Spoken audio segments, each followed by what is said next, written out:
It's been eating at me, and I've been meaning to see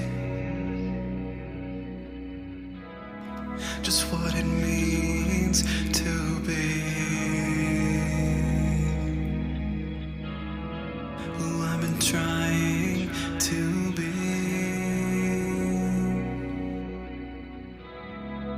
It's been eating at me.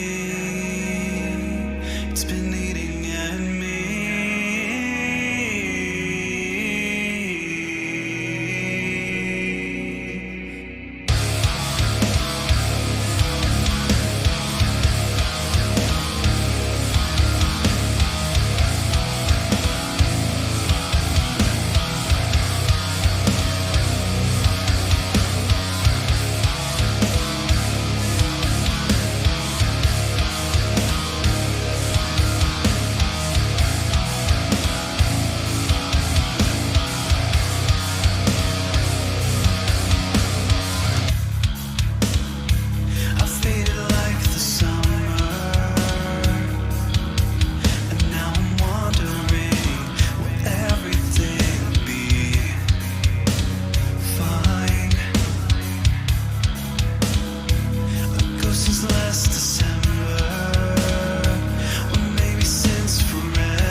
Hello, and welcome back to another episode of the Rising Light podcast.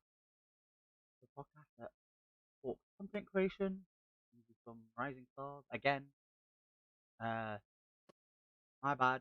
I've not been talking to people yet to come on, but hopefully something gets announced soon, and I can bring some people on that you would never expect. Well, technically you would expect because they play the same game as me, but some of them don't. So, eh. But most of them met through Apex. So anyway, that's beside the point. We'll cover that when we get to it. Hopefully, that's gonna go. Um, the announcement that I'm expecting to come out is gonna come out hopefully soon. So fingers crossed. Um. Anyway, as usual, I've gone off script again, by the way. But as usual, I'm your host, Intrepidus One, aka Trep. Nobody can ever say my name right. Joining me as always is my co-host, Enraged Kitsune, who, again, aka Kit, because people can't say his name right either. That would be me. And as I already said, joining us this week is grand total of no one. You don't have to put up with us two again, just two of us. But you know, you've done that for a grand total of 14 episodes this season? Yeah. 2? Yeah. Did we have on the last couple of episodes from the first season? Did we have guests then? Yeah, we had I can't- Dean on Did- for like episode 30, 31, I think. All right. The Okay. last episode of season 1. Yeah. Interesting thing though is that how it works out with the calendar. This is Yeah. our last episode before Christmas, Yeah. right? And we've basically stopped on 45, Yeah. right? So this is kind of funny because it's like just before Christmas, we're at 45. Let me tell you, episode 14 of season 2, my like mini OCD is going nuts. Like that should be episode 15, but then it sees the 45 next to it, and it's like, hell yeah. Right. So on that front, few updates.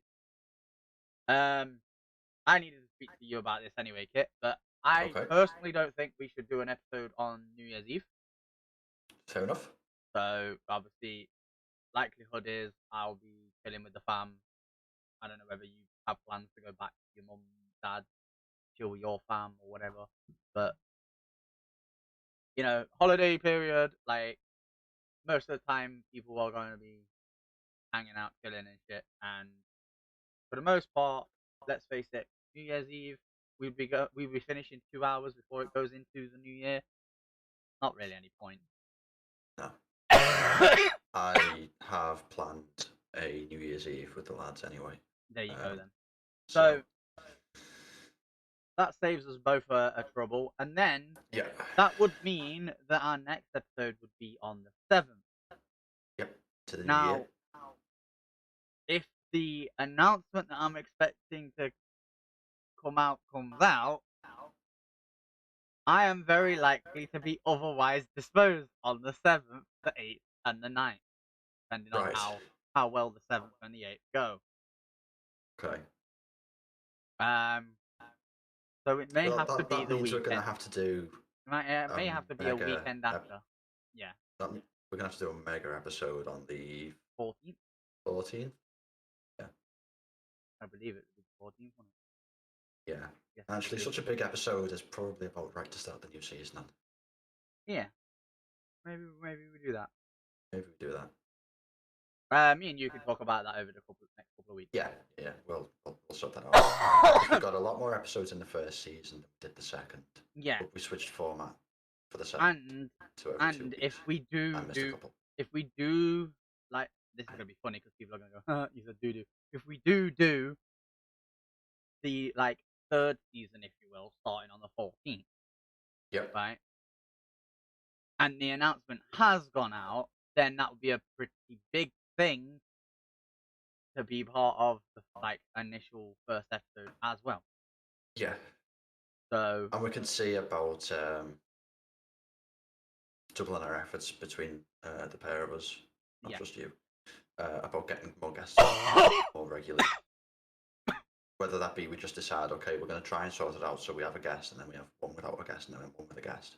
yeah, maybe Just try and sort of give you enough, like 4 weeks from the last guest yeah. to get the next guest lined Let's up. just put it this way: if all goes well and the announcement I'm expected to go out goes out, I'm gonna be fucking busy as shit.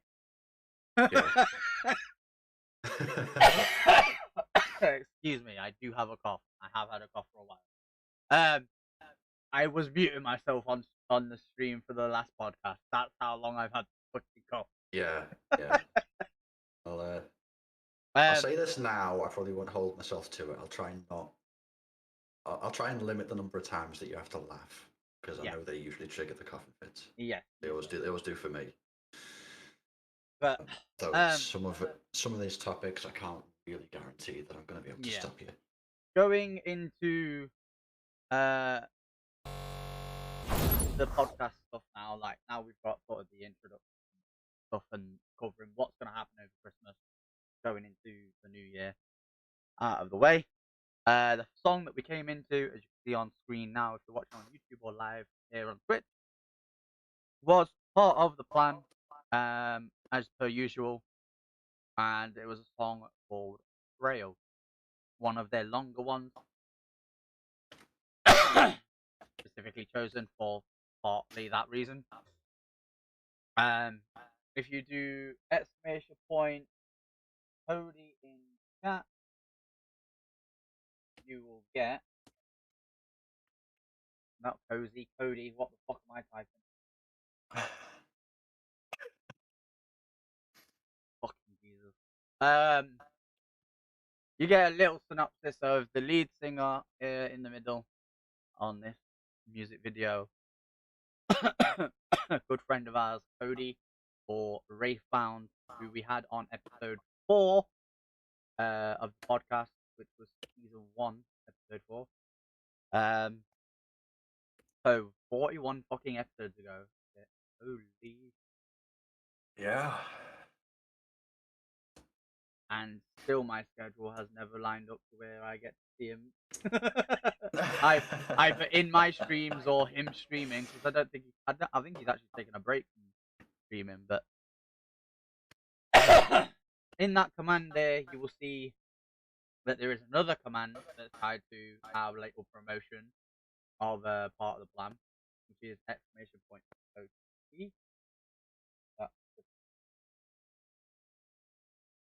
Hopefully not spell that wrong. I almost did.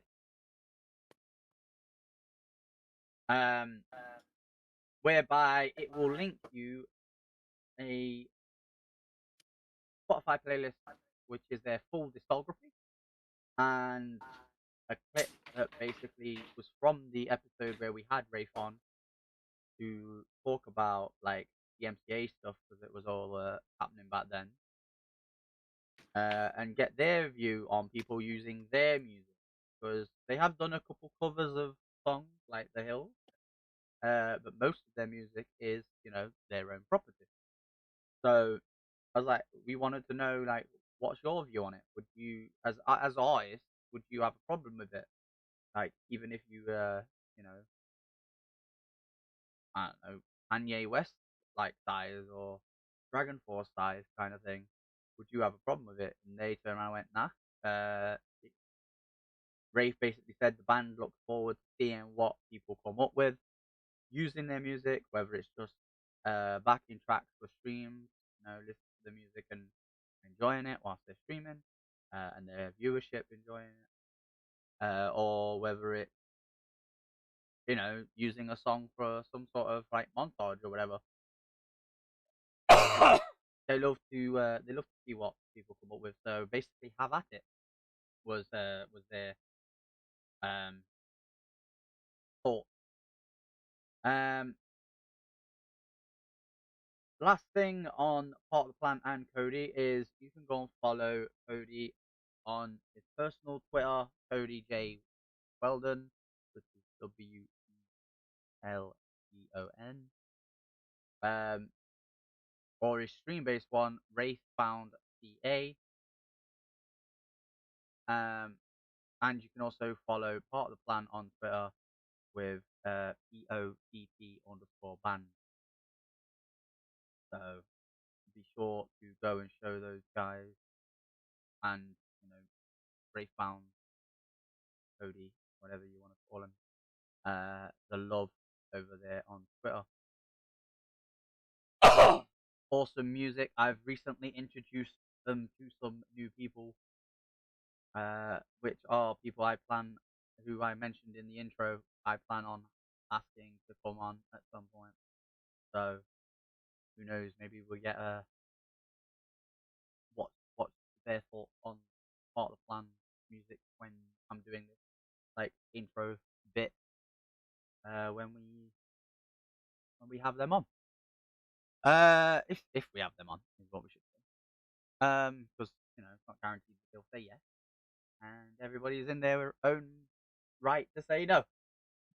You could tell me to. They could say trap, get fucked, which is funny because the people I'm on about, if they were to say no to me, likely would say trap, get fucked, and not just say no.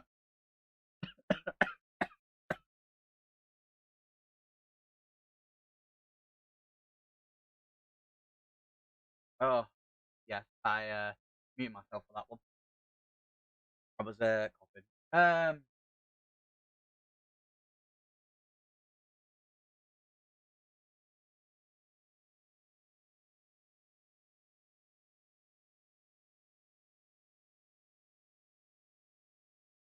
Yeah. Ah, balls. I've been muted the whole time. Yes, you have. I have. Right. I was just saying, should we get on to our first topic? I was about to say, do you want to go on? That's why I was like, hit. Because I hadn't heard you for a while. So. Yeah. No.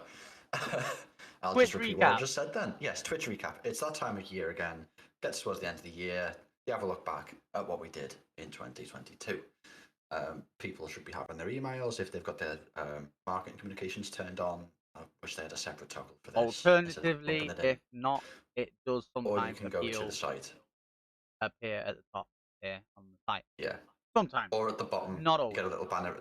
I got a little banner at the bottom. Oh, you got one at the bottom? Yeah. I've only ever got it at the top. I got mine underneath. You know where like they put banner ads and stuff. I think just under a stream. Wait. That's where I got. That's when I saw. That's where I saw the link on mine. Yeah. So that stream doesn't get us twice. Yeah. I get the little banner. That's the one. Yeah, at the bottom there. Your Twitch recap is here. You've got a little show me button. Anyway, so it's come around to that time of year, and there's some interesting stats as usual. That page has got 3 tabs: your recap as a viewer, your recap as a streamer, and the community as a whole. Want to show off my streamer one? 155 fucking broadcasts this year. Let's go. Nice. It should be more. Should be, but I don't know. Fuck it. Highest CCV 73. I believe this was like back in March, maybe. I was still partly streaming Destiny, and it was not long after Witch Queen had come out, and I'm fairly certain it was that chats or someone like that, like chat or Pornstar, which PWN by the way, raided me. I might be like misremembering that because I do have those 2 like highlights essentially of my Twitch career so far, if you will. Of those 2 both raided me with like 50 odd, 70 odd people. As I was telling you before we started it, I am in the top 1% of Apex. I basically quit Destiny around about March and went all in Apex. I only ever really like stream Destiny like on a weekend, catch up on the seasonal story. So we'll stream it for like an hour or two maybe, and then we'll move into Apex and carry on. You lot apparently saved up 500,000 fucking channel points, which is telling me that I need to put prices up on the Stitch impressions. But yeah, Yeah. Yeah. So as a community on Twitch as a whole, as a, 49 I billion also chat just want to point messages. out my viewers, right? My viewer as a viewer of Twitch. This proves how much I'm on Twitch. 3 million channel points. 3 million channel points in channels, right? 23,000 messages, 338 days watch of what, like 365 in the year, I only sent 4K chats. and 9K hours watch. Bruh. Yeah, you've got 9 times the number of watch time. What is interesting though is that both of our top emotes are the same. Yeah. I mean, anytime I'm like joking with somebody, I will put lol. So, Yeah, we've both used LOL a lot. but going back to the community one, this one is Twitch as a whole. Yes.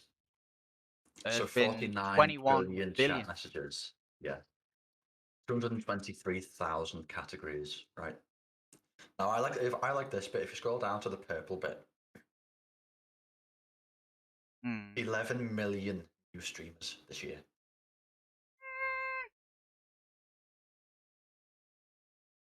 11 million people streamed for the first time this year. I didn't even fucking noticed that before. That's fucking mental. Yep. When we Now- say like, when we say we as creators appreciate each person that comes in, hangs out, chat, you know, donates bits, donates a subs themselves, or whatever it is, even if it's just like chilling and hanging out and donating your time, basically, right? We appreciate it because we're a drop in the water. That's what we fucking mean. I am one person. It is the second person in God knows how many people. But just this year alone, there was 11 million new people added to that fucking ocean of people. Like, so the fact that you guys choose to sort of like come and hang out with any one of us or any one of our friends or whatever, just know that every single one of us will appreciate it more than you will ever know, and that like there's no words other than what like I'm trying to put down now that can like express how much we appreciate it. You know what I mean? Yeah. So yeah. Anyway, carry on with what you was gonna say with that. I just had to like get that little wholesome. I was just saying that's a whole lot of us, and I'm glad you went on that little tangent because that's kind of where I was going with it. So there were 789 hours streamed across the platform this year, under 1 million unique 789 tags. million hours. Yeah, but that one's interesting is that there's 1 million unique tags. Now the tagging system used to just be predefined, but now you can add your own custom tags. So that's a hell of a lot of different tags, different categories of I suppose a few of them would be like defining a stream. like variations on the same thing. You know what I mean? Well, Like, yeah, some of them. I've seen some like ideal example. Multiplayer here is here because pretty much any game you put in that has a multiplayer aspect will put that will tag in put that for tag you when in you switch to that like category. auto Yeah. LGBTQIA plus, right? Not That's a everybody. manual one. Yeah, that's the manual one, but not everybody will spell plus. Some of them will just put a plus.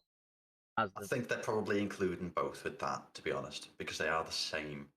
Like if you read it, so LGBTQIA plus is yeah. the same, whether it's a plus symbol or a plus. I've seen VTubers that put VT instead of VTuber. Yeah, So, you know, who knows? Maybe this is actually a lot higher. maybe. Who knows? But Speaking of that, most. Yes, I was going to lead into that. I was going to go through the list of tags in order of like most common. Playing with viewers is another common one. Now I don't know whether that's how they're organising these, whether this how often they're used, how many hours are streamed with that tag or whatever. But apparently, we like watching streams that hey, we could just hop in a match with them. Maybe. And VTubers, yeah, they are number 5 in the list of this year's most used tags. Which brings us into the first article, which is related to that, which basically just sort of summarizes the whole thing. But although it wasn't all clean play, and I read No. part of this, and I know what the dirty play essentially. yeah, so I mean, I like it because it's kind of like, okay, well, apparently a lot of people who are watching this kind of content, there's a reason people are watching it, and I like that kind of content. There's only like 2 people I've There really are watched that okay, and most who so there's a couple people who I've watched before they were VTubers and then they went into VTubers yes, and yeah, then yeah, it's like in a way I'm like what essentially like what's the point? And then the other aspect is like I don't know, they play Destiny and I'm obviously not really involved in Destiny anymore. So then I'm not really right, watching streams. So then I'm like, well, I'm not gonna tune into your stream because you're playing Destiny.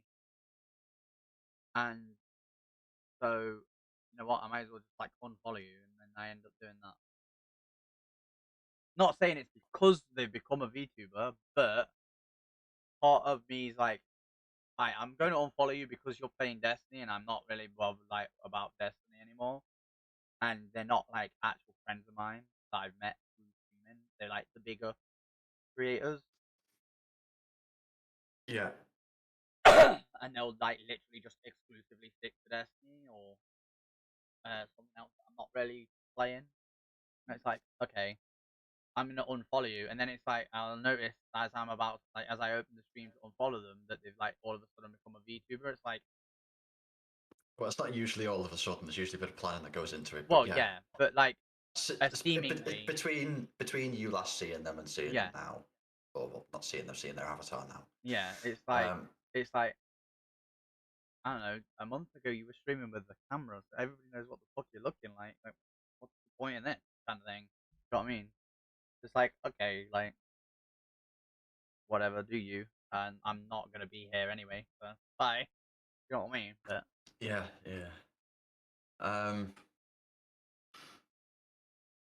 yeah. So what happened with this is that there are some people who were streaming with the tag who weren't either weren't a VTuber or weren't using their avatar for whatever reason. And that might be it might if it was just like a one-off stream where that stream they didn't use their avatar, they just used the camera because they were like doing something that their avatar couldn't perform, like I don't know, playing the guitar, or you just don't have an avatar at all. That one's a bit more not really in the spirit of the tag, because some people like might not have been using it to drive engagement, but it could be seen that way. I don't know. So it's not all sunshine and this roses. is the thing, right? I feel like this one here, where it's like, it mentions XQC, right? Using the tag. It says here that came to a head earlier in 2022 after many non-VTubers, Twitch's biggest name, Felix XQC Lengyel. I never pronounced that right, so forgive me if I've pronounced it wrong. We're using the tag drive engagement, and obviously another article where they covered it back then, you would constantly appear at the top of VTube searches on the platform despite not being a virtual model. Amaranth and Mizkif were also spotted using the tag, among other big names. Now, I'm sorry, if anything, them using the tag makes people more aware that this tag exists, so they might click the tag, so it goes through automatically to a search of VTubers, and then maybe some VTubers end up like playing a game that somebody's interested in. They click the stream and they've got a new viewer. Like, if anything, those names, Yeah. XQC, Amaranth, and Mizkif, are some of the biggest on the platform. They aren't using the tag to drive engagement. If anything, they're using the tag to show support, which, you know, in of itself is a problem, because, you know, we covered this before when people within It's the not LGBT really how it's not really how tags are supposed to be Yeah. used. Like it's a use for them, but it's not what they were designed for. Yeah. But the point I'm trying to make, though, is like, you can't, as far as I am of the opinion of, can't accuse three of some of the biggest streamers on the platform of using it to drive engagement, when, for one, those who are actually like just searching VTuber and aren't part of their communities will see them not using a model and probably be like, okay, I know these names, I'm not gonna like go in their streams because they aren't VTubers. Or even if they don't know those names, they'll just go, well, just on a thumbnail, I can tell that's not what I'm looking for. Yeah, exactly. And then maybe they'll search it again the next day and see the same thing and be like, oh, okay, these guys are just using the tag, kind of thing. Hmm. But to actually like essentially accuse them of going, oh, they're only using it to drive engagement, implies that the VTuber community is bigger than them.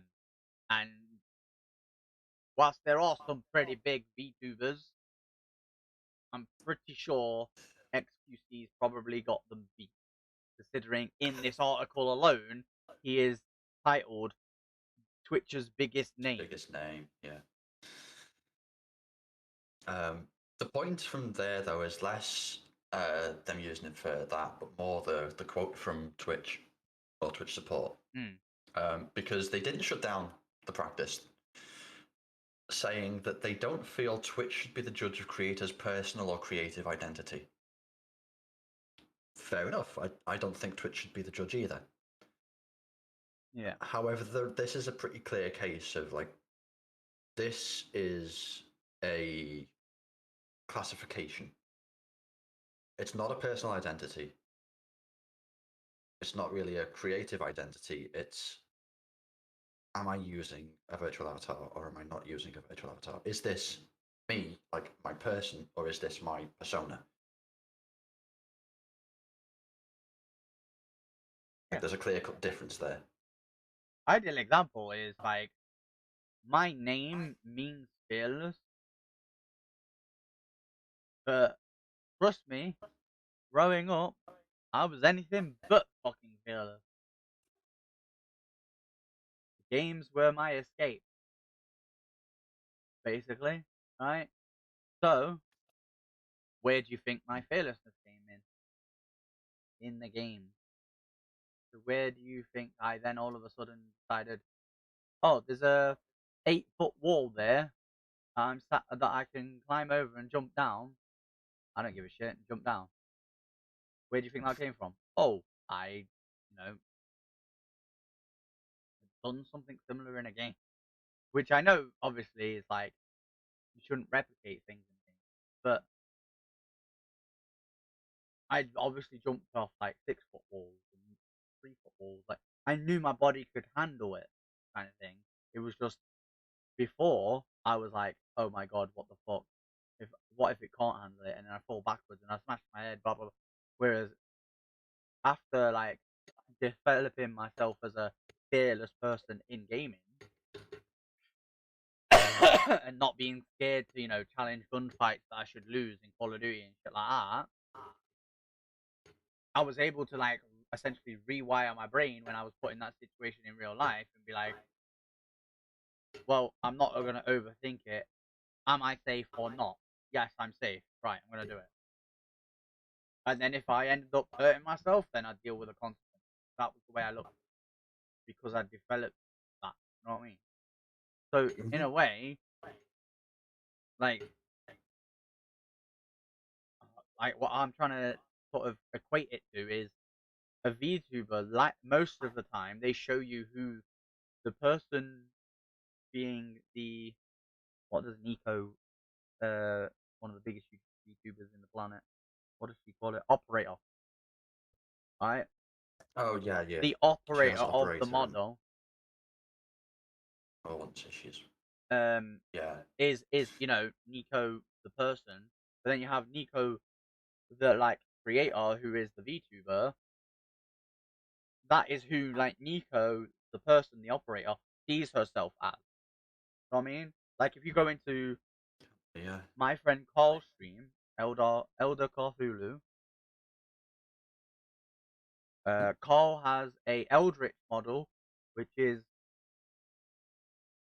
and we've covered this before. I always feel weird fucking calling Carl it. But that's the right pronouns. Yeah. Where it has a model, a VTuber model, where it is a Eldritch squid person from the void of space, essentially. I'm probably gonna butcher the explanation of this, but I'm gonna do my best.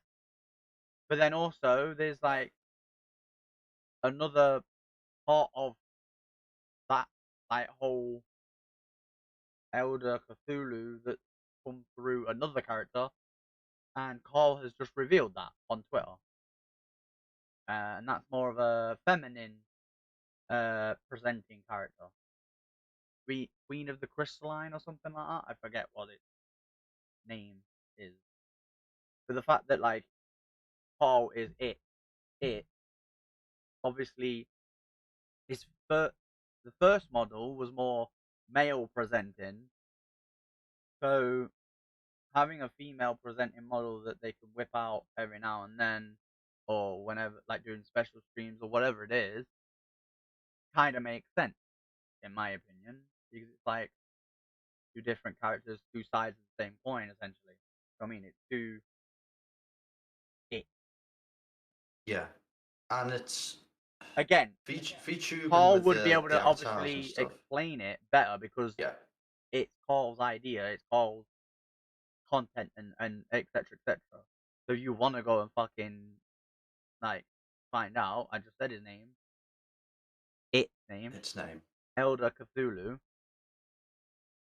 And Cthulhu isn't like Cthulhu is in the eyeball monster from fucking Terraria, or which is based on Love. Is it Lovecraft? Oh, Lovecraft. that's it. Lovecraftian horror. Yeah. Although it's called Thulu, so it's like you know a play on its It's name. kind of like a pun. Yeah. Yeah. So And that is the other side of the VTuber coin, is that it lets you portray your self in a way that sometimes your body just can't. yeah, especially in a case of like Carl, where I'm gonna sound hella disrespectful saying this, but I mean no disrespect, and Carl would know this if we was in like the chat kind of thing. Which is why Carl kind of like goes, you know what? If you say he or they or what, like don't use it. Like I ain't got a problem because again, see, I just did it there. It knows I don't mean any disrespect. It's just I've been friends with him. IRL for 15 years. I was one of the first people it came out to as Eldritch. Right? That's how close we are. we lived together at one point for about a year and a half, 2 years. That's how close we are, right? So I'm gonna, like I said, I'm gonna sound kind of disrespectful, but how people believe that they are supposed to look when they identify as something within the LGBTQ plus like range spectrum. I don't know what the right word there is, but whatever it is.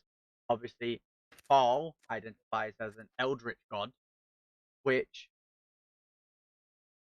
don't like physically exist for us in. And again, like I said, it's gonna sound hella disrespectful, but I don't mean it like that. So Carl can't just like get on a cam and go, "Hello, I'm an eldritch." You know what I mean? Because he presents as a human male. Like, you know what I mean? Like that's kind of awkward to do. So, like Kit said, VTube avatars allow for those that identify as a certain thing or creature or whatever would, you know, they might identify as To properly express to it. properly express it. Now, whilst I used to laugh at the whole, I identify as an attack chopper kind of joke, um, for me it was more of a okay, that's just fucking ridiculous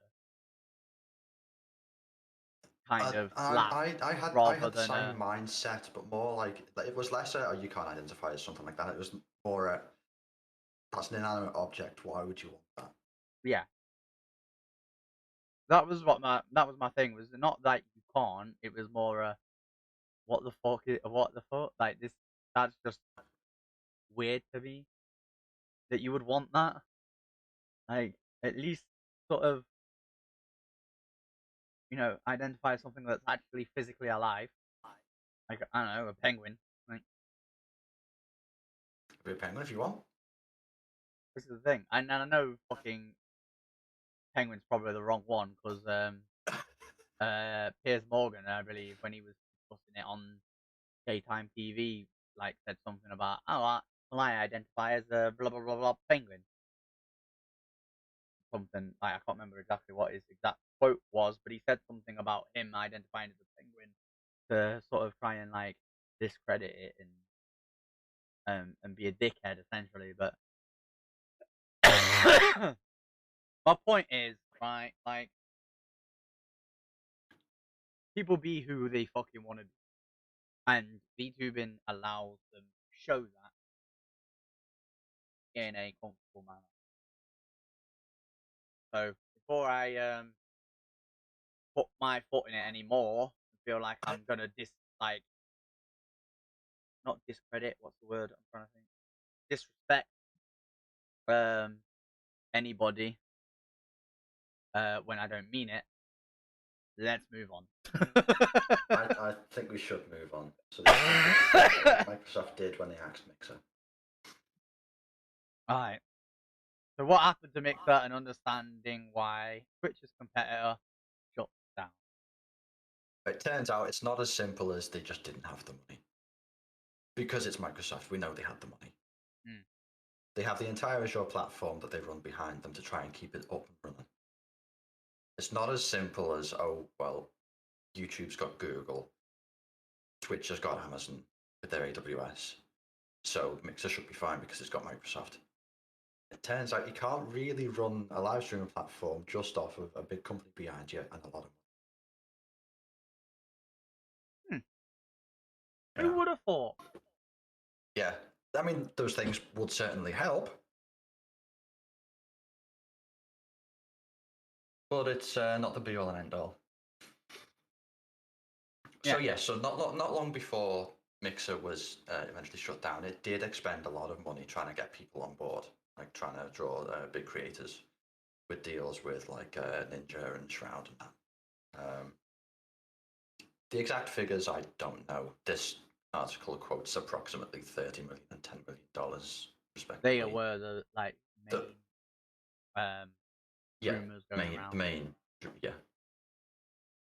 And the article does say that while neither number was verified, the gaming community was pretty sure there was a lot of money involved.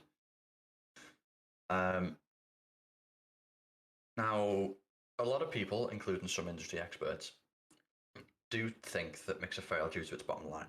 Like, it wasn't generating revenue. Yeah, so Microsoft was basically putting 40 million into 2 creators, and when Not getting after a year, that 40 million wasn't returned. Yeah, basically. So Stream Elements noted the platform showed minimal growth between April 2019 and 2020. So Facebook Gaming had about 200% growth, although it was admittedly small at the time. And Twitch had about 100% growth that year. Mixer was 0.2%. It barely grew at all as a company, as an entity. It might have I'm had more assuming people that on, means like but more people joining the site as viewers as well as streamers. yeah. So they might have drew people in, but just having more people on your platform doesn't necessarily mean you get more money out of them. Yeah. And that might be because that year they'd spent a lot on drawing people in, so what extra they did make back just about covered that. So it was still a growth, but it was marginal. And They did article- start the whole bidding war for streamers and shit though. they did. So They like did. that's Which- the plus. YouTube went and carried on Yeah. in Has given monstrous fashion. Yeah. So the article we got here goes on to say that Shroud and Ninja clearly couldn't carry an entire platform on their backs alone. I'm interested in this quote though from Platform's co-founder Matt Salsa-Mendes. He seems to agree with the decision when it was when it was axed. telling CNBC live video makes no sense from a unit economic standpoint. Yeah. Which, you know what this means? This fucking shit that people have been asking for to be more discoverable in a sense of give us like videos and shit like YouTube's got, or a clip view like what TikTok is. Yep. Give us, because that's gonna make you more money anyway. Now the thing that I want to pull away from this article is some of the quotes a little further down, because there was a podcast episode from Mixer. 100 Thieves. Yeah. About it. Thieves, yeah.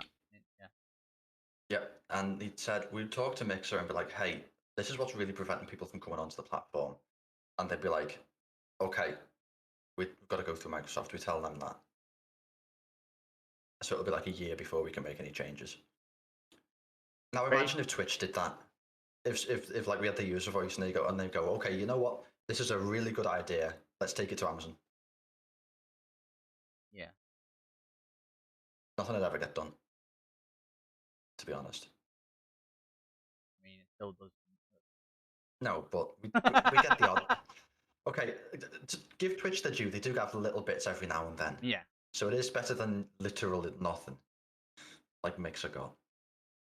And it's like, it was a shame because the tech they had worked. Some of the features they had worked well, but they just weren't interested in developing it as a platform. Like ignore that it was Microsoft, so it was sort of Xbox linked and everything. Let's say they did it with, I don't know, Twitch or whatever the native. Let's say if it was on the Epic Games launcher, if it was an Epic Games game, right? Would you be able to identify from IGDB or whatever, right? To have a link that would take you to the store page for that game. Just right there. And they did that on Mixer.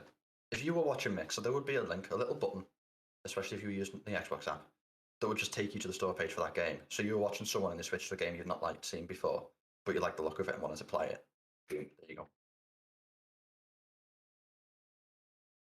We kind of have that on Steam sometimes as well, don't we? Like, Yeah, you're looking at a game and you might be like, oh, well, I kind of like the look of this game, but I'm not sure how it plays. And sometimes on the right hand side, it'll say, like, currently streaming this game or developer stream. yeah, and you can watch it and And then you can, decide, yeah, yeah. I'll buy it. But it's the opposite way around because you find the game by the stream rather than finding the stream by the game and then deciding, yeah, I'll get it. One of the features they had, and I really think this should have took off more than it did,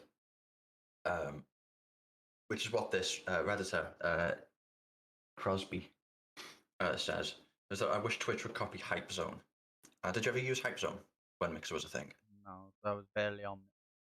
No, right. And when I So was watching things like my friends who I played art with stream art because they could show me what they were doing because I was like Yeah. laid in bed or something. So Hype Zone was a feature on Mixer where if you were watching, let's say you were watching someone play Apex, right? Yeah. And they died, and their team was eliminated. You would have the option of switching from that stream to another one that was still in the game and getting closer towards winning. We do kind of have something like this for Apex. Well, yeah, that's with the game, but I mean, like for well, for most games. And Apex isn't live right now for me to show it, but it's called Command Center. And it's basically Apex has their mainstream that the casters and you've got observers that are piloting the observatory experience. Yep. You have another stream which is like the map, so you can see where the ring's falling, where all the players are. That obviously information is pulled from an observer's point of view. Mm-hmm. And then you have another 20 streams which are each individual team, where you will literally just watch their point of view until they die. Then it gives you a screen which is Apex Death Box, which obviously then you have the option to click one of the other 22 streams at the top. So we kind of have something similar, but from what I'm reading here, Hype Zone this would was do a platform feature. Automatic. Yes. So you would, instead of going to a person stream, you would go to Hype Zone for that game, and then it would switch for you. So you want to watch this game, but you're not particularly bothered about watching a particular person. It would just hop through streams, and then when someone gets kicked out of the game, or when they just sort of sit in the lobby for too long, it'd switch away from them to another stream so you're constantly watching action. So it wouldn't be great for discoverability unless you were constantly in the thick of it, because then you get more people coming in from other streams via the Hype Zone equivalent.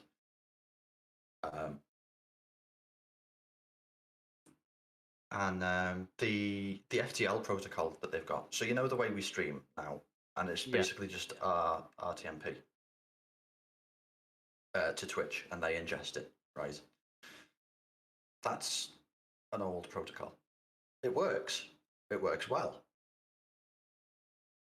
This one that Mixer was using was called Faster Than Light, FTL. And it was very low latency.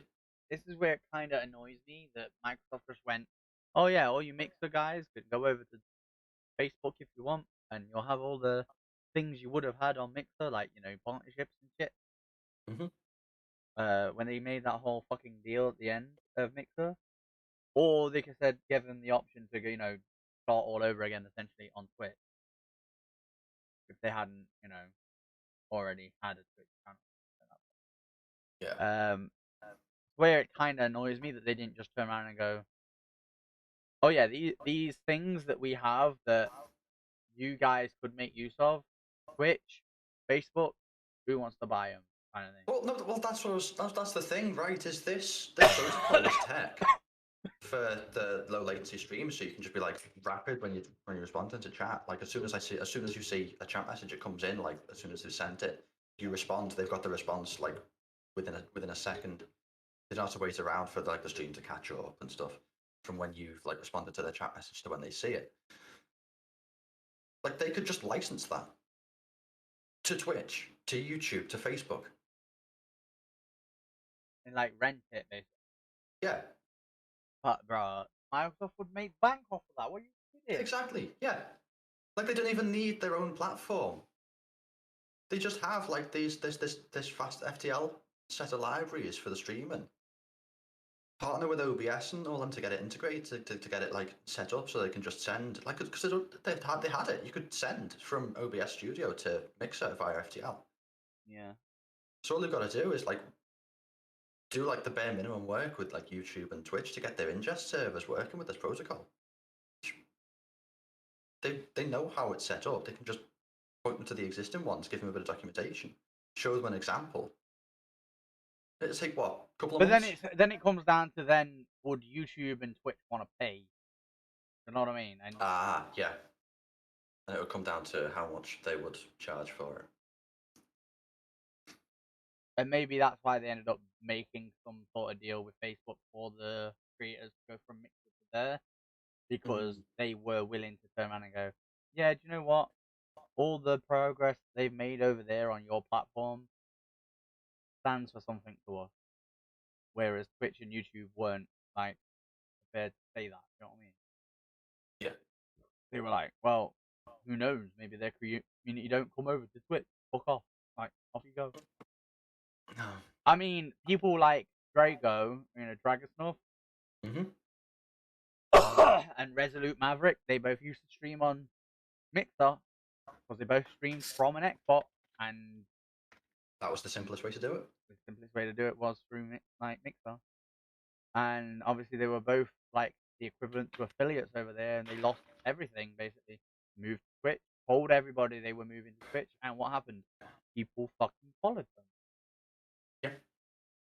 So this is the problem. I think there's a disconnect between the companies who like are in charge essentially of the platform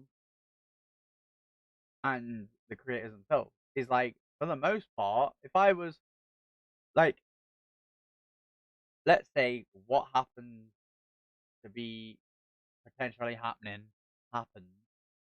and then halfway through this year, I've got a big community that I've built upon that, and then I turn around and go, fuck it, I'm moving to YouTube.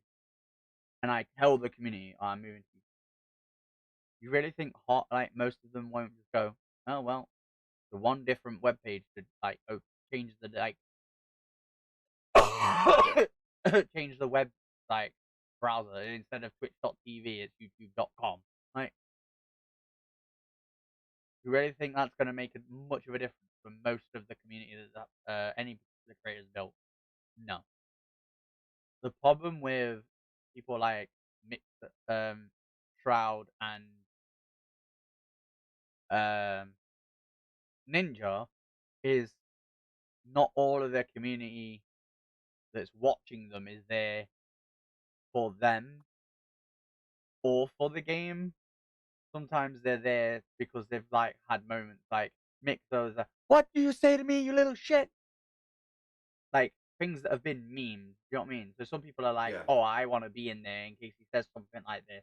I can clip it. I can make it a meme. I can make it like be the first one to spread it on Twitter or wherever else. Yeah. And I can build myself a brand off of this. But like, no.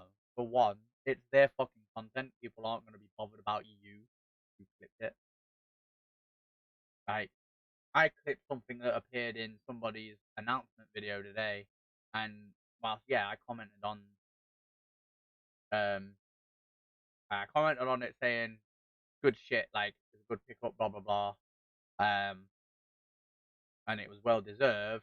And then they said they responded to me saying much love, homie, and then I responded to it saying, oh, I just noticed the second clip in the announcement video is the one that I clipped for you. So, like, they didn't mean it in a, oh, I clipped it for you, haha. Like, it's a, it was for me. It was like I'm happy I was able to contribute essentially a little bit to being able to show this person off for how good they are at Apex and why they've been picked up by this organization. Yeah. So, But sometimes, sorry, I'm just trying to. no, go on. I'm just trying to wiggle my way into a segue here. Now, sometimes you can't. Sometimes it's generally not a good idea to just straight up use someone else's content. And that is what I assume happened here.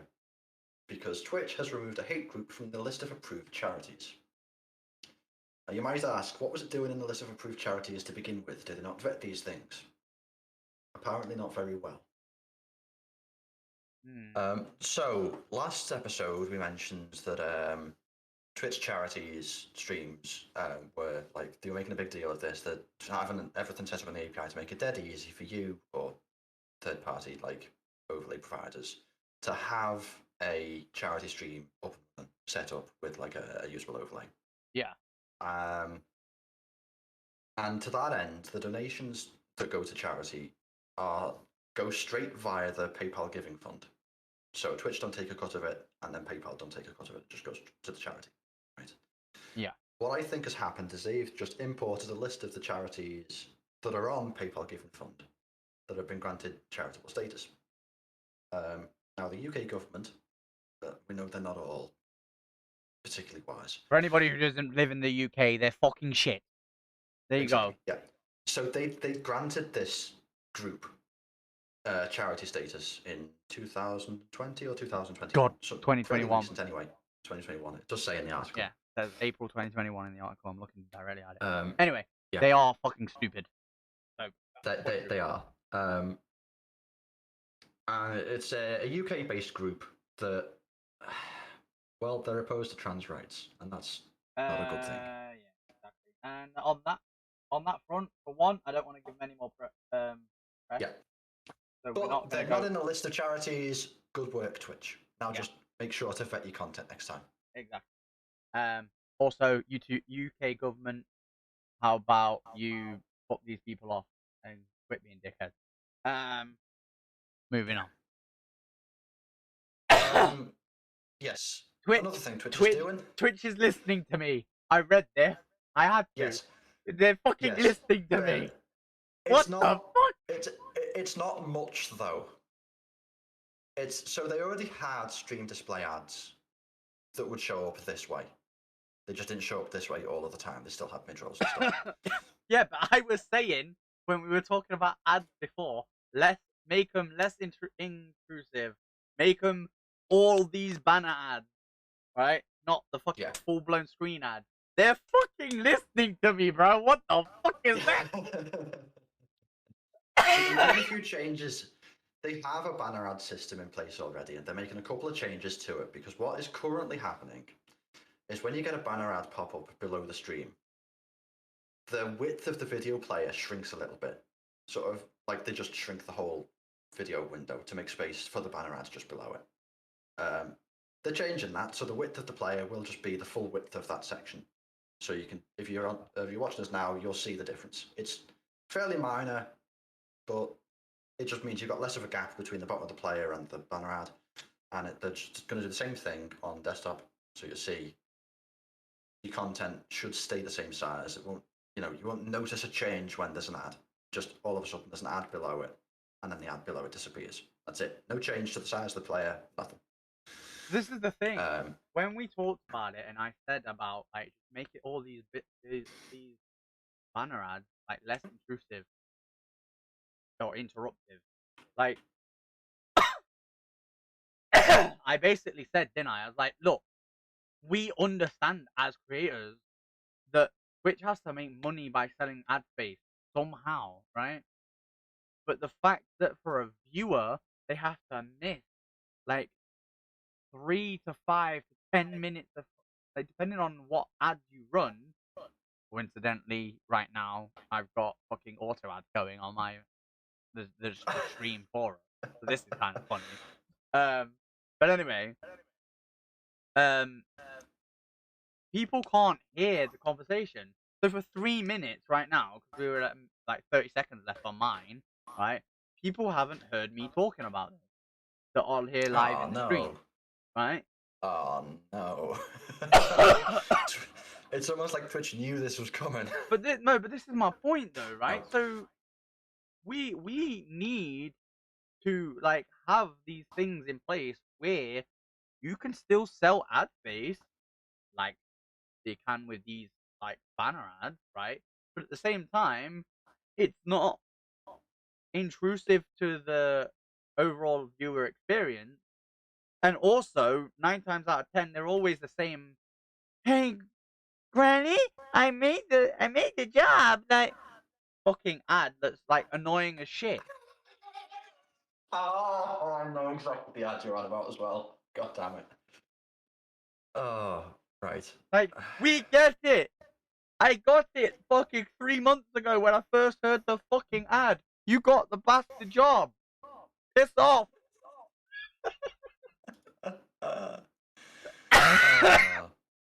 Like, okay.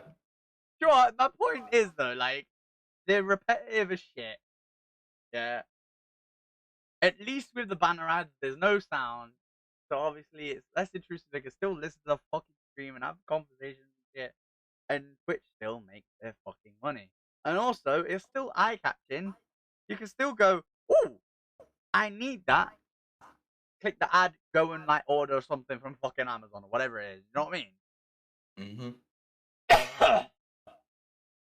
Yeah. So this should have happened fucking long ago. But I'm just glad they're doing it. And like I sounded happy that they were like quote unquote listening to me. Obviously they have like their own sources of finding how people like focus groups and shit, how people want to consume ads on Twitch. It just so happens that this was an idea that I had put forward before, and they've gone with this. I don't think they're actually like listening to me.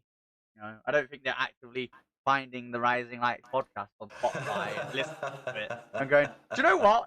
Trep's got a good fucking point. We're gonna make banner ads a thing and keep them the only thing rather than having these bullshit full like like these bullshit full screen ads that are basically just like TV, but guess what? We're live, so people are missing the content whilst the ads are going. Yeah. Whereas Well, TV is pre-recorded, and so therefore they're not missing any of their content. And even live events like have points where they break, and they can play ads. Then you don't just have like ads in the middle of a. You don't have someone running up to the goal line. And you're like, oh, are they gonna score? Or is the keeper gonna save it? And it's just ad. It's like no. Well, to be fair, events like that do have massive sponsors and billboards everywhere. That's not the point. The point is the ads don't get in the way of the content. They're just there. Which, with this new system that they're putting in, they won't. They won't. So yeah, will we have a problem with running fucking? Bro, I would gladly if Twitch turned around to me and goes, oh, by the way, now you're gonna have to have instead of running 3 minutes of ads, you're gonna have this banner on your stream for 5 minutes. I'll be like, fucking say less. Yeah, like we'll be less averse to running the ads if they're just not in the way of what we're doing. Exactly, it's my point. It's always been my fucking point. Right. Moving on. I don't know I'm how conscious we're of time. Segue to this one. Yeah, I don't know how we're going to segue to this one, so we just won't. Long story short, Twitch streamer's been a dickhead. That is a long story short. Yeah. I saw this. I was fucking disgusted. Yeah, I was livid, and I'd seen this. Like I was just sort of scrolling through Twitter and just like, there's a post about this, and another tweet about this, and another tweet. Just like, how many tweets about this are there going to be before I get onto something else? It's like, no, this ain't it. Like, I watched the clip. Like he's streaming, he's doing his thing, and someone comes in, and they've been away for a while, right? Yeah, like, and what's he goes, the first thing "Where that the you're fuck gonna have do? you been?" Yeah. Which, I'm sorry. Like, in let's, in let's, a let's, let's say I've been missing for about 4 months and then I turn up in your channel and say hi. and I But go, Kit, where the fuck have you been? yeah, Right? For I'm one, inclined but to tell listen, you where I've been. yeah, but this is also saying it like that. Where the fuck have you been? Rather than, oh shit, where have you been? Like in a more approachable way, kind of thing. Yeah, that implies saying where the fuck have you been implies a degree of familiarity that she Yeah. was like a long time member of the community. That you Hmm. recognize their name and then speak to them to a degree of, you know, I'm your friend rather than how are you? Because I wouldn't just come to you and go, Kit, how are you? I go, how the fuck have you been? You know what I mean? Yeah. Because Especially we're especially friends. if it's been a while. Yeah. Because you look at it and you go, I bet you've got a lot to fill me in on, haven't you? Yeah. But it's not only that, that's my point though, is there's a degree of familiarity there because he doesn't just go, where have you been? It's where the fuck have you been? Like there's a degree of you don't just Yeah. swear at anyone basically is my No, point, no. right? Except me And because like but I, yeah. I But swear that every other fucking phrasing sentence. kind But of infers that like you're used to them being there, so they've yeah, been there a lot and like regularly, like every day, every couple of days or whatever, and then just suddenly nothing. Like you're surprised that they weren't there rather than and there's not been like a tweet that you've seen of theirs yeah, yeah, yeah. or a comment in your Discord where it's like, oh, I'm gonna have to go away for a few months. I don't know. I'm going in the army or something like whatever the excuse may be. So obviously, then she responds with exactly what has been going off that has led her to not be in the chat, which was unfortunately her parent dying. Yeah. Her mother died. Now I see this two ways. One of them is exactly where we're going with this is he shouldn't have done that. He shouldn't have responded to that the way he did. Yeah. He went off on a rant about how not to bring down the mood and stuff because it's a Friday, and then proceeded to say, we should have done this over DMs and that. I was like, when phrasing for that would have just been, I don't know, something along the lines of, "Oh, that's shit. How are you holding up? My DMs are open if you need, right?" Yeah. My Like, thing would have been like most of us now as a streamer, one of the first things you do, like once you start to build somewhat of a community, is make a Discord server, right? So that your community yeah, can communicate with each other and you, and whenever you're playing games with them, you have a chat channel that you can go into, right? Obviously, like with my Discord, for the most part, it's turned into the Rising Lights Discord rather than my Discord. that is mostly what But we use it for. yeah, but then I also have like my own like obviously you're a mod, an admin in here, so you can see it. Like I have my own little like Yeah, channel that I can like transfer things from one PC to the other. So like, if there's a screenshot I want to tweet, but I can't be able to tweet it from my gaming PC, then I might post it in my Discord channel that's literally just called Threat, and then I'll copy it on the stream PC and I'll tweet it from that. Because then I can then delete it off of the game PC and have more space for gaming stuff. Is the way I look. Maybe I want to edit it. I don't have my edit thing, GIMP. I don't think I have it on my gaming PC. I do have it on my stream PC.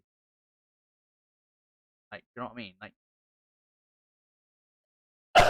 but my point being, if this was me, for example, in his shoes, I'd have turned around and went, "Oh, I'm sorry to hear that. I'm sorry about your loss. Um, obviously it's a Friday. Everybody's happy that the week's over. So, if you want to talk about it more, we can talk about it in Discord. But let's like try and get your mind off it a little, and have a good stream. Boom. Go about doing your content thing. And if she feels comfortable talking about it, she talks about it to people in the Discord. People, show support and whatever that. you know, that way. Now, part of what makes this worse for me is his mod ganging up on her. I don't know whether you're muted again. Oh, no. No, I'm not muted. Like, the mod said something about her as well, like, in the chat. It's Yeah, like, that's not good. and he says, "Oh, there's two responses, acceptable responses, good, or you know what? I'll make it through. That's it." Well, sometimes even in a dark situation like that, you don't feel like you'll make it through. So saying that is a fucking lie. So why the fuck would she type it? I get where he's coming from with that, like, that sentence. He could have put something along the lines of, "Had some bad shit happen, but I'll make it. I just want to chill," kind of thing.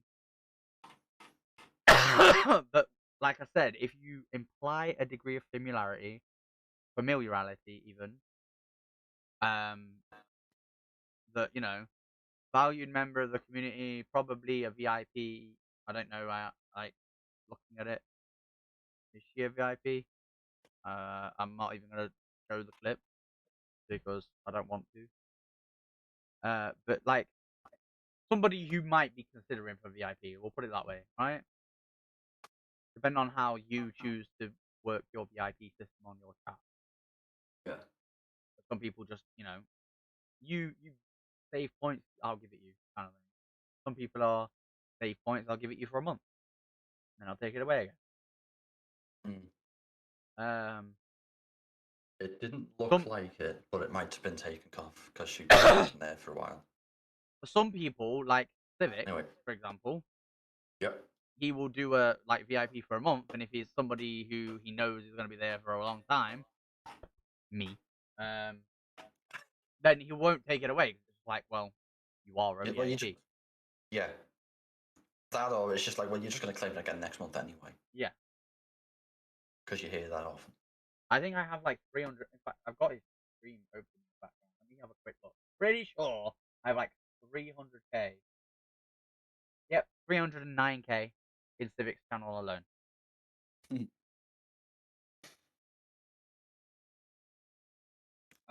Going from His VIP thing is 50,000.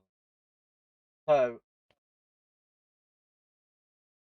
although now it just says congrats, you are a VIP. So I assume it's just a one-time thing.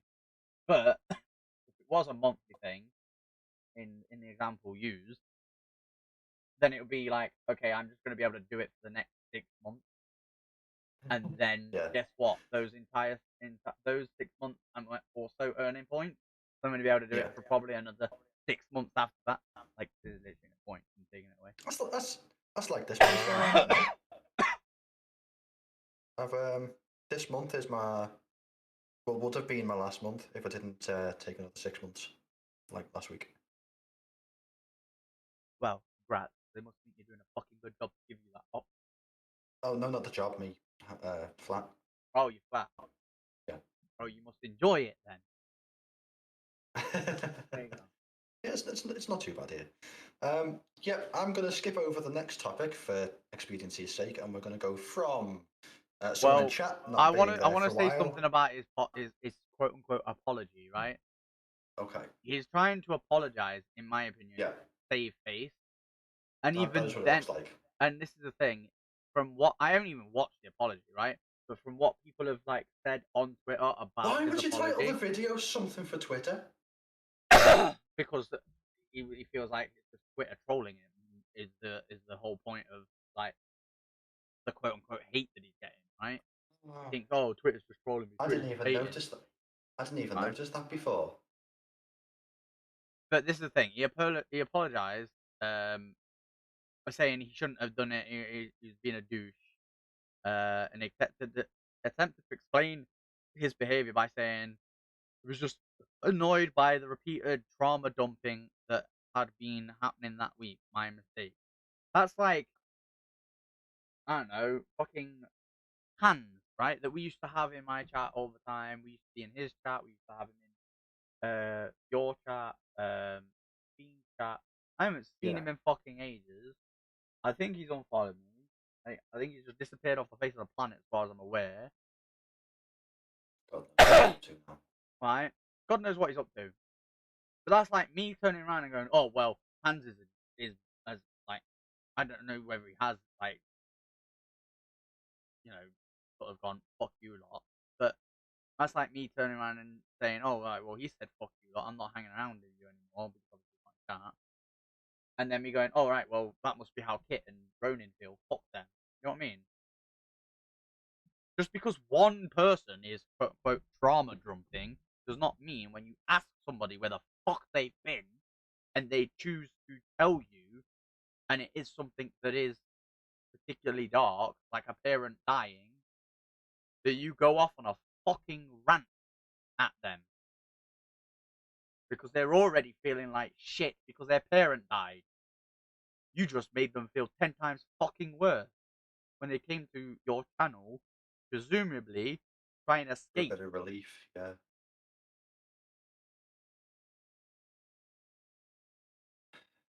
No fucking empathy there at all, as somebody put.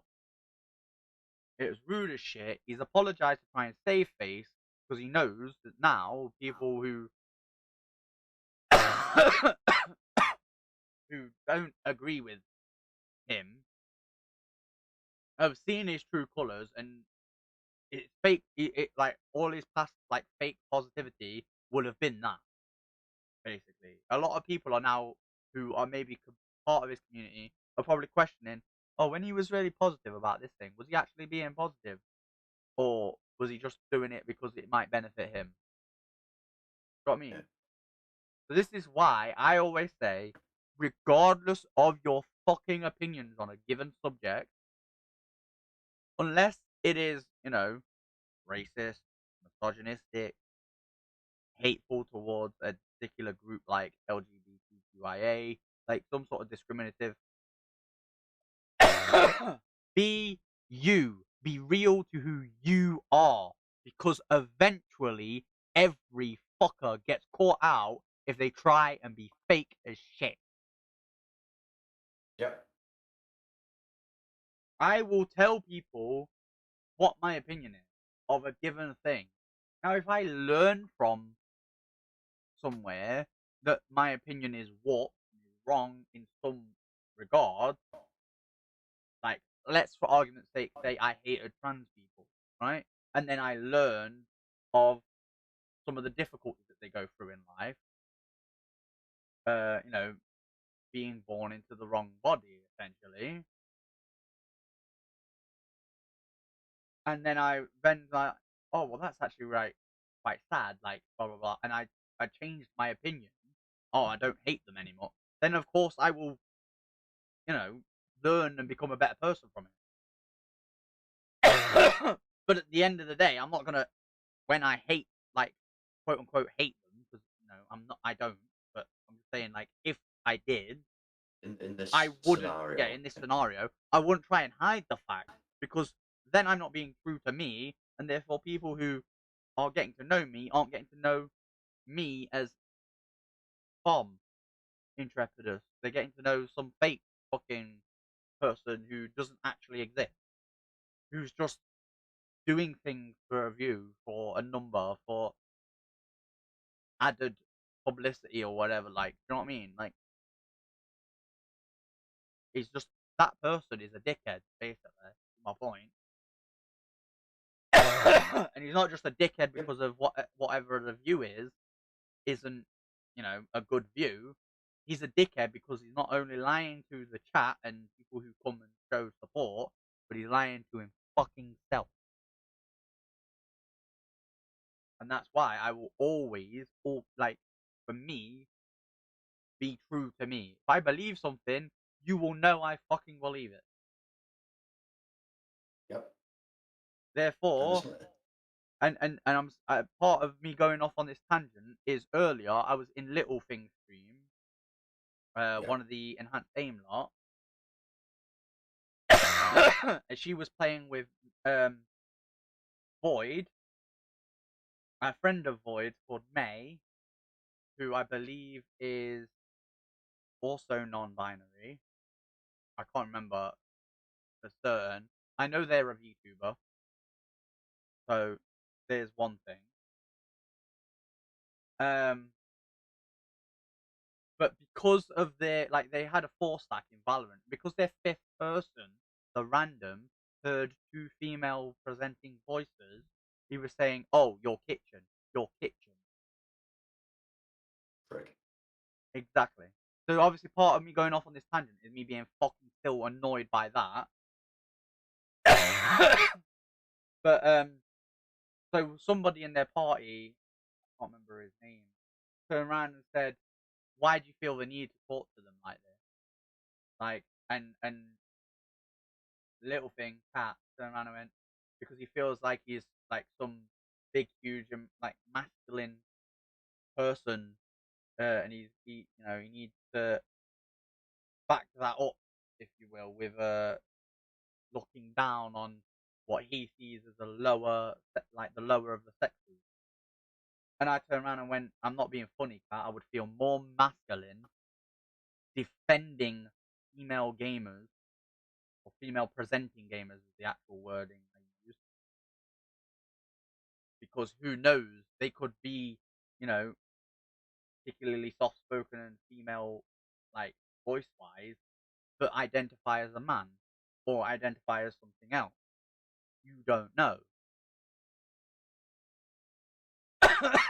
But I basically said to Kat, I would feel more masculine defending a female gamer friend than to look down on them as an object that just, deserves to be in a fucking kitchen like this cunt. Which, he turned around and went,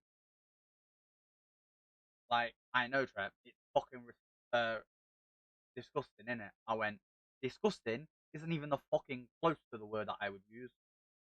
Fucking rancid.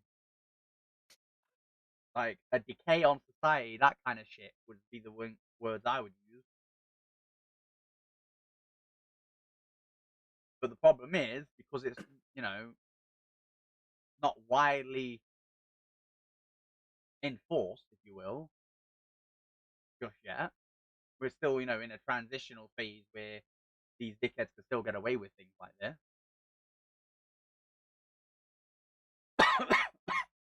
They're just going to do it, because until they learn that, humans are created equally regardless of who they are,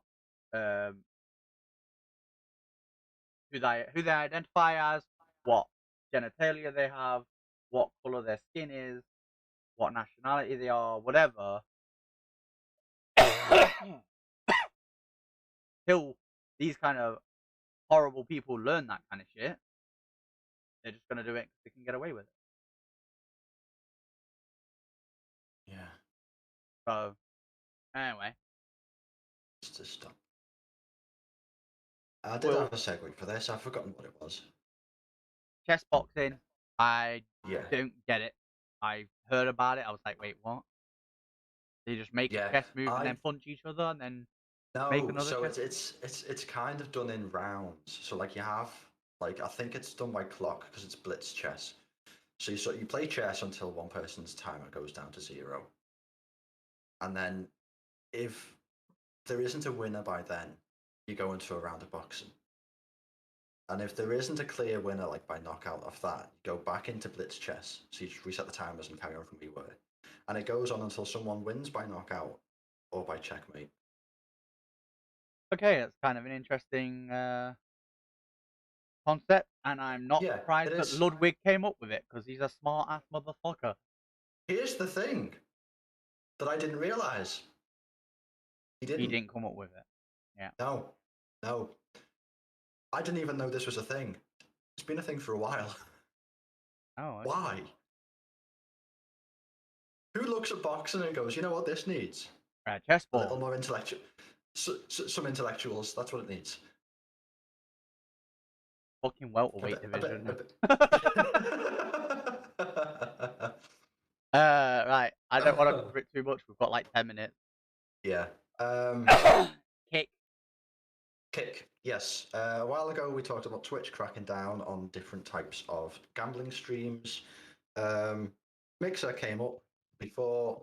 This is another alternate streaming platform, run by, well, owned by a gambling company and a streamer, Trainwreck.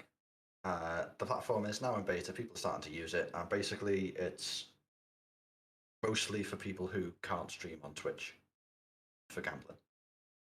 Yeah. So, So when they that's the announced whole like thing. when they announced like the whole like payment splits and shit, I was kind of like interested. But then I was like, oh, it's Trainwreck, and he's he's renowned for like gambling things and Yeah, yeah, yeah. So it's owned, and well, probably most of its funding for like hosting and yeah, stuff it's owned by Stake, which is a gambling company. yeah. Um, so we'll see how that goes. We might have an update in about 3 episodes' time. Hey, you know that kick thing we talked about? It's collapsed. Or it'll be, oh, you know what? By some shade of a miracle, it's still going. Yeah. Tweet from Coffee Break. Trainwreck's new platform is owned by, wait for it, Stake, which Trainwreck I believe had a sponsorship with as well. Yes, he did. Um, Still does, I believe. That's why Kick is paying insane creator splits. They're owned by an offshore casino somehow. And it's the reason Train is moving. Continue the Stake cash cow. I wonder why Train didn't tell people that. Probably the same reason that T Martin and Syndicate didn't mention anything about CSGO Lotto back in the day. Yeah. But at the same time, they both learned from it in a sense of T Martin is kind of still going, and Syndicate basically moved away from it completely and went his own way. Yeah. So we've gone through Twitch and streaming platforms. We usually have a little bit of time at the end, not usually more time than this left over, to be honest, to go over some of the stuff related to some of the games that we play. So we've got a couple of stuff for Apex. Yeah. One for Destiny, which we don't really touch much more, but there's some news regarding it. Anyway. Yeah. And then we'll be done. So next year, apparently a bit of a shake-up for I just want to Apex say, Esports. real quick, I saw this article and I fucking hated that you picked it. Why?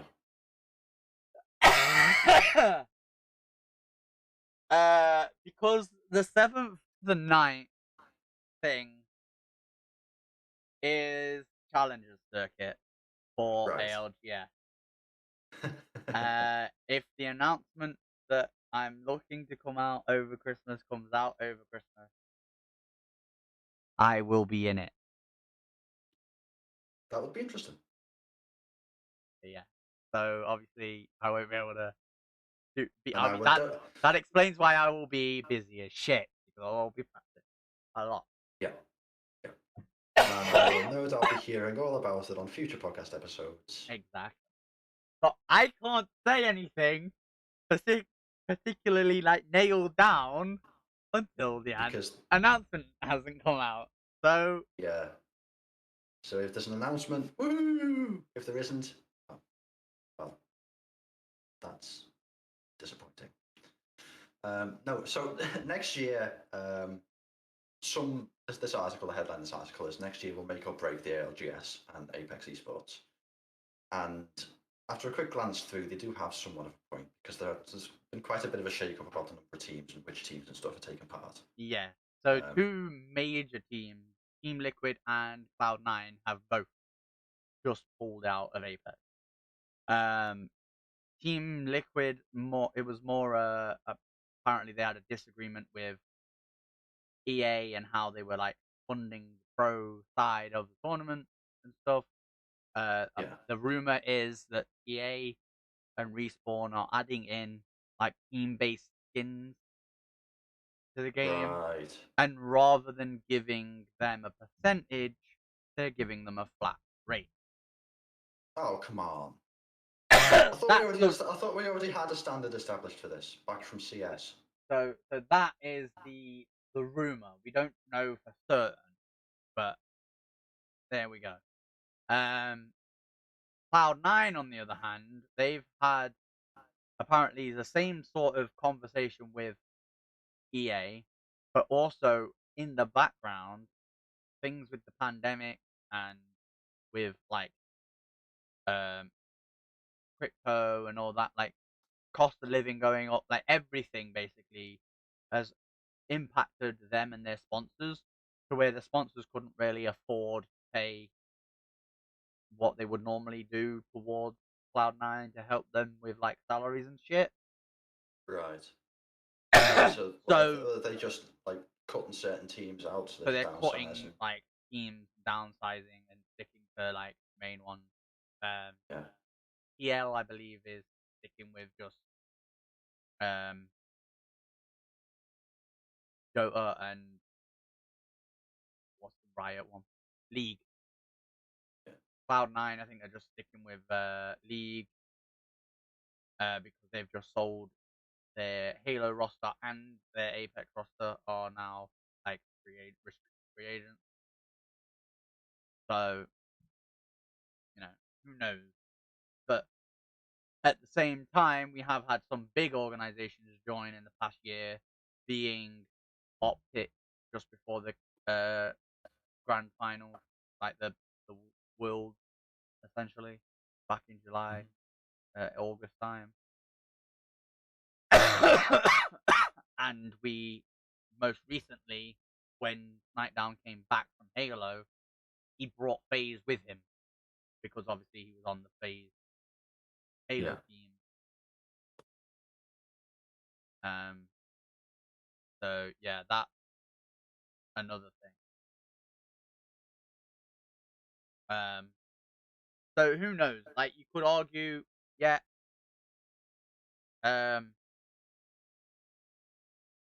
These two big organizations leaving, who have had a big part of Apex, like competitive, is a bad thing. But also, you've got teams that are outside of Apex and are more popular because they've like started in games like Call of Duty, come in. So Yeah. who knows? You know. We'll see how that goes. But obviously, the reason I hate it is because like I'm now getting involved in the competitive side of it, and then it's just this like article's title is "It's yeah. make or break this year." And it's like, fuck off. Well, let's go with an article that might not make you annoyed. I was Yeah. quite impressed with this actually. I mean, it's not gonna make me annoyed, but at the same time, it kind of is because I'm never gonna hit there. Like, no matter how good I get at this game, I will never get like 37 kills. I mean, struggle to get 20. The approach this guy took to this challenge is a challenge in and of itself, because he went into trios alone. Yeah. And as somebody who sometimes uses that as a warm up, yeah. But this particular game, he went in and managed to come out of it with 37 eliminations.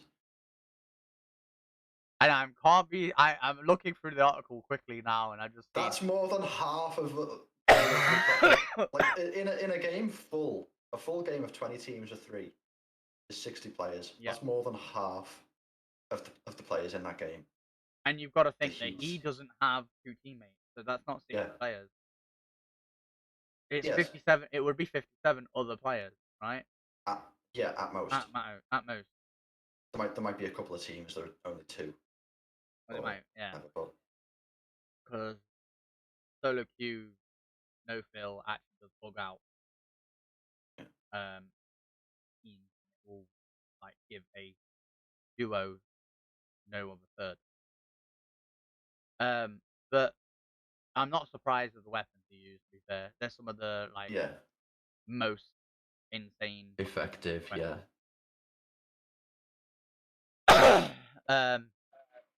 Interesting fact, by the way, the previous record held by Swedish YouTuber Mendo Kusai. Hmm. Anybody who doesn't know, Mendo is actually an ex Overwatch pro. Oh, I didn't know that.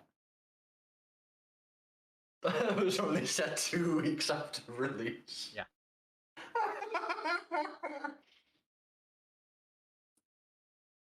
And I've seen like clips of that from like videos that Oh, I've like wow. watched to Okay. get interesting facts about Apex, and Yeah. the people he's shooting are basically literal bots. Yeah. But I mean, good shit. Yeah. Uh, At least one final good shit thing for now until for somebody now, somebody until someone either beats beats it. it or they find some sort of evidence the guy's fucking cheating, because that seems to be a Or fucking that, yeah. a rife thing right now in Apex. So. Yeah, fortunately. Uh, well, I have one final thing on the list, and of course, we started with Destiny back when we started this podcast, so we sometimes throw back to it every now and then. Mars is back. It went into the DCV and it came back out. Yeah, kind of.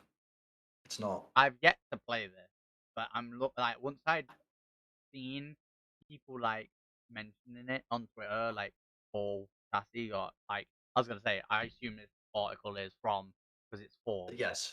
and it's Yeah. of course Paul Cassie. Like he is Of course it literally is. their He's Destiny just. correspondent at this point. He is. Yeah. Yeah. Yeah. It's like some Um, people have like a foreign correspondent. For people just like, oh, it's a Destiny 2 article. Paul, it's all you. yeah. Uh, yeah. So I like the way that he looks at it. That it's like it's nice to be back, and that's the way I was like looking at it when I saw people talking about it. I was Yeah. like, oh, that's cool.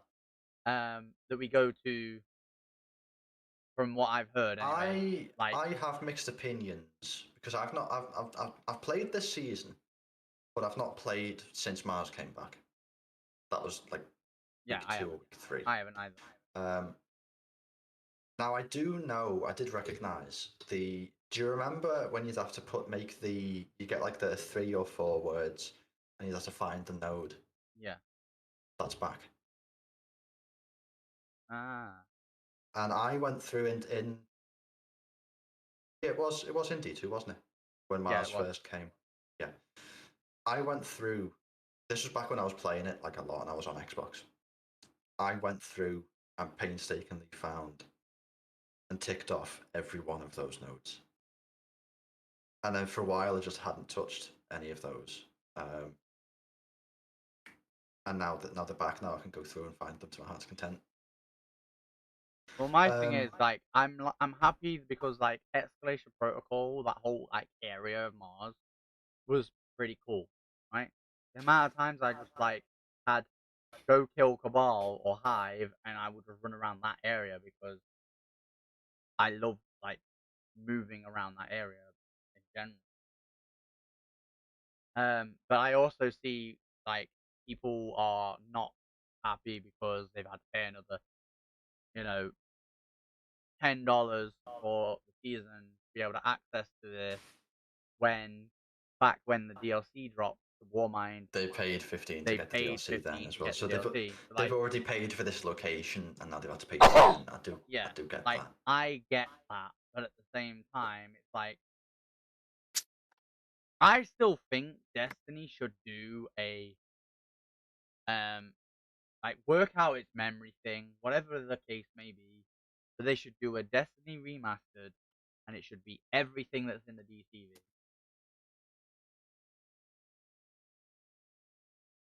And then anytime something is going to get removed from the DCV and put into Destiny 2, it can be um, essentially copy and pasted over. Do you know what I mean? But people who are hell bent on playing the older stuff, the old content, the D1 story, uh, anybody who likes D2 and is like, oh, I never played D1, let me play it. They have the option to buy another game. Because let's face it, Bungie's not going to do that shit for free. Yeah. Like hell, if I, and this is a really fanciful thing, right? If I could get the D1 content, like the whole storyline, including the DLCs, so that's going to cost a bit more as well. The entire D1 story and everything that's in D2 in a engine built on DX12 for, if they say let's charge about $90 for it, I'd buy that now. Yeah. Most people would. Most people who It'd, bought... it'd just be like the Destiny series Ultimate Edition. Yeah. Just the whole story right the way through. Hell, at in the a end of single the... package on a modern engine. Just Like, I'm basically saying, let's do a Destiny remastered, and you have, like, everything that's gone in the DCV from Destiny 1 and Destiny 2. But if you can work out your memory issue, where, like, now you're bringing things back and not taking anything away, so obviously they took things away in Beyond Light, and then they didn't take anything away, really, in Witch Queen, really, other than the Tangled Shore. Right? Am I remembering that correctly? sounds about right. And then they're Does bringing sound about things right. back like, Mars and the Leviathan and shit like that. Like, apparently Leviathan's going back away when Lightfall comes out, but if you figured out your memory thing to that point. Well, that's the thing with the Leviathan going away. But we don't have like the full Leviathan we had before. Like, yeah, we've got the destination you can run around and stuff because we've got that. I can't remember what the thing is. But story-wise, we don't need it anymore. Yeah. Callus is off doing whatever somewhere else, and so my point is, isn't using it because she's on. I kind of want around. to fucking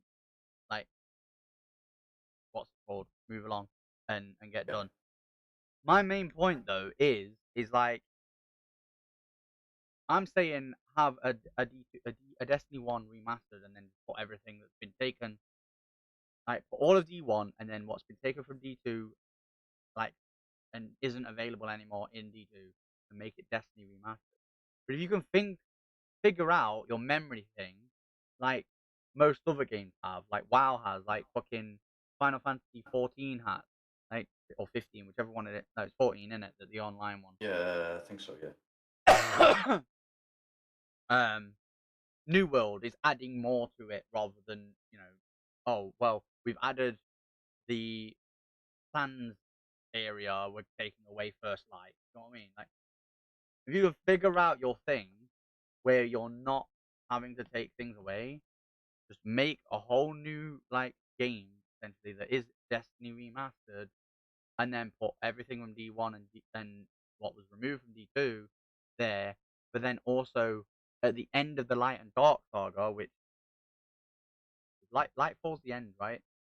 I think Lightfall is the last one in the Light and Dark saga, and then after that, it's. Then you just turn around and go, oh yeah, by the way, after Lightfall, we're gonna do what the year's content, and then the next DLC is gonna be on this remastered version, and the entirety of D2, as you know it right now, is also going to be added. So you have one central location that will be Destiny from day one, Destiny 1, up to right now.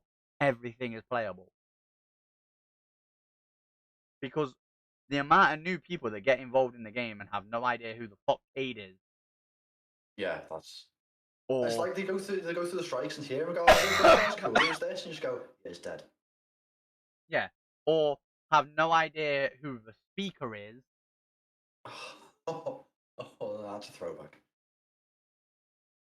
No idea why we hate Gaul so much, and why working with Title was such a pivotal moment in the history of Destiny between the two species of humanity and Cabal. Like, they shouldn't have to go and watch or listen to a Bife or fucking Mylan Games video to get the information. They should be able to fucking play it. But anyway, we're out of time. We're like 10 minutes over. I need to go and get my daughter. We're really 10 minutes over. Sorry, maybe like 3. Oh, yeah, okay. I mean, we did start 15 minutes late, so Yeah. Okay, so in terms of time taken, we're fine, but yeah, in terms of like actual time of day, yeah, to get going. we're a bit fucked. So, I forgot what our outro script is. Thanks for watching. Thanks for and watching, listening. If you listen to us on the podcast platforms, the link will be in the description for our stream. Yep. If you are watching on YouTube, same thing. If you are watching this on Twitch as a VOD, you are already on my channel, and if you come in when I'm live, ask me to put it shout out, I will. Guys, basically if- my if- brother at this point, so I got no problem with shouting out. Yeah, if but- not, yeah, we're live on Intrepidus channel, so that's twitch.tv/Intrepidus1. You can find me at twitch.tv/Kitsney, or if that's too hard for you, Rage37.9. There you go. So thank you very much for watching, everyone. We'll see you on the next one, which, as we said, will probably be the 14th, but might actually be the 7th. Just stay tuned to Twitter, basically, after Christmas. I'm going to check something. I might surprise you next year. Oh God. It'll be a good surprise. Don't worry. All right. It won't be anything. Won't be anything bad. Well, we're gonna raid Void since they are live with some Apex, and I'm getting phoned already to go and get my daughter. So, thank you very much for watching, everyone. We'll see you on the next one. My streams will be still continuing through Christmas, albeit on a weird schedule because Yeah. And family. But we'll see you on the next podcast, which will be after Christmas in the new year. Likely to be the new season 3 as well. So thank you very much for watching. See you then. Peace. Bye.